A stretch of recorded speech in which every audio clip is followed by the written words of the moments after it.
After about 14 hours of claims and counterclaims Friday up to news time, the Senate was still deliberating the controversial National Identification Bill. This has forced the government to call a press briefing for tomorrow to clarify what it says is misinformation about the new law. The bill paves the way for all Jamaicans to have a national identification card, and to get it, you have to give the state personal and biometric data, including your name, where you live, signature, fingerprint, retina scan, vein pattern, and blood type. TVJ's Andrea Chisholm has details of today's special sitting of the Senate.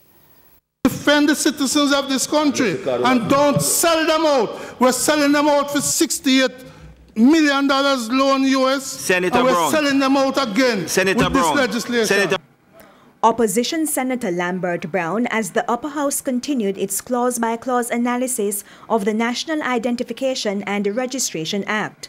Clause 20, Section 1 of the bill makes it clear that every Jamaican shall be part of the database. Opposition senators want Jamaicans to have a choice by replacing the word shall with may.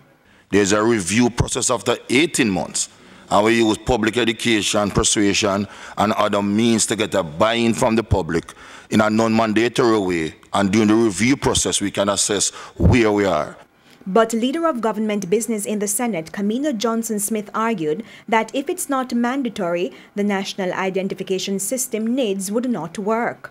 But I've structured the bill in a way that all the clauses do not come into effect at the same time, so that we can properly phase not only the rollout and education, but also when it is that there will be any effective penalty. In the end, the changes proposed by the opposition were not accepted. The mandatory provision remains.